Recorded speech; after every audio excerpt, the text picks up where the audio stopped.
कि वज़ीर आला पंजाब को हटाने के लिए एक जो खबरें सामने आ रही हैं कि पीडीएम काफ़ी मुतहरिक है और बाज़ अरकान की ये भी खबरें सामने आ रही हैं कि उन्होंने चौधरी शुजात हुसैन साहब से मुलाकात भी की है। इस सूरत हाल पर हम बात करेंगे पीपल्स पार्टी के सीनियर रहनुमा हसन मुर्तज़ा साहब और इसके साथ साथ वज़ीर आला पंजाब के मुशीर बराए सियासी उमूर डॉक्टर ज़ैन भट्टी साहब हमारे साथ मौजूद हैं। बहुत शुक्रिया। हसन साहब, आपसे शुरू करेंगे कि आप क्या समझते हैं यहाँ पर जो एक ख़बरें चल रही हैं कि पीडीएम जो है वो वज़ीर आला को हटाने के लिए मुतहरिक है, आप समझते हैं कि ये हकीकत है और कितना आसान होगा आपके लिए ये? फिर शुक्रिया जी। देखिए, ये हटाना या रखना ये सियासत का एक हिस्सा है और जो अपोजिशन होती है या हुकूमत होती है, वो दोनों अतराफ से कोशिशें होती रहती है। हुकूमत की हमेशा ये कोशिश होती है कि वो अपोजिशन के काम ना होने दे, डेवलपमेंट ना होने दे, उनके लिए परेशानियां खड़ी करती रहे। और अपोजिशन भी जो है वो अपनी बेहतरी के लिए कोशिश रहती है जी कि उनकी गवर्नमेंट बननी चाहिए। इसमें कोई गैर आईनी और वो तो है नहीं जी। जो आईनी तरीके हैं उनके साथ ही चला जा सकता है।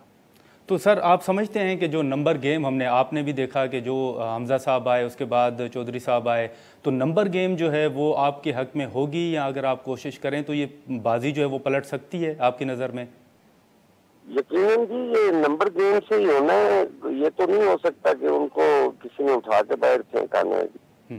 वो जब तक उनकी अक्सरियत है वो रहेंगे, जब उनकी अक्सरियत नहीं रहेगी जी तो सियासत में तो कोई चीज भी अर्थ आखिर नहीं है ना जी।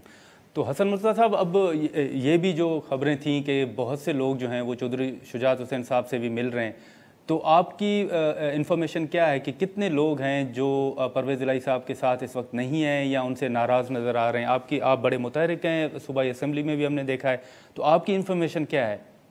अक्सरियत जो है वो चौधरी शुजात के साथ है जी। अच्छा। और उनकी वो अक्सरियत उनके साथ है जी, इसमें कोई शक नहीं है। अच्छा, चलें हसन साहब, यहाँ पर हम ज़ैन भट्टी साहब से भी उनका मौक़िफ़ लेंगे। ज़ैन साहब, अब जो सीएम साहब के हवाले से बातें चल रही हैं आपने भी सुनी, आप समझते हैं कि बहुत से जो अरकान हैं वो परवेज़ इलाही साहब से नाराज़ हैं, चौधरी शुजात साहब से मिल रहे हैं? देखिए जी, सबसे पहले तो जो वफाकी हुकूमत की कारकर्दगी है और जो वो आवाम का निचोड़ निकाल रहे हैं, बिजली के बिलों से निकाल रहे हैं, महंगाई से निकाल रहे हैं, या डॉलर की कीमत आप देख लें, उसके अलावा इनकी परफॉर्मेंस पिछले 3-4 माह की जो इम्पोर्टेड हुकूमत की है, ये जो रिजीम चेंज हुई है, आप देख लें उस हवाले से जितना पब्लिक में डेस्परेट हैं लोग और जो फ्रस्ट्रेशन लेवल है वो दिन ब दिन जो है वो बढ़ता जा रहा है। तो ये इनका जो पीडीएम टोला है, इसका ये सिर्फ और सिर्फ जो है वो ये एक प्रोपेगेंडा टेक्निक है, या एक जो है वो एक अपनी तरफ से ये पॉलिटिकल स्ट्रोक खेलना चाह रहे हैं पंजाब हुकूमत के बारे में, जो है वो एक प्रोपेगेंडा कर रहे हैं। तो इन चीजों में कुछ नहीं मिलने वाला। एक्चुअली द थिंग इज के इनसे जो चौधरी परवेज इलाही साहब के as a CM of the Punjab आने से जो पंजाब में चेंजेस इनको नजर आ रही हैं और पंजाब जो है वो प्रैक्टिकलिटी के लिहाज से जो तरक्की कर रहा है, इनको वो तरक्की हजम नहीं हो रही और इनको आइंदा आने वाले इलेक्शन में भी पंजाब से अपना बोरिया बिस्तर गोल होता नजर आ रहा है, जिसका जो ट्रेलर है वो हालिया जो है वो ज़िमनी इंतखाबात हुए हैं उसमें जो हो चुका है। लाहौर में जो है वो आउट ऑफ 4 3 आउट ऑफ 4 हो गया।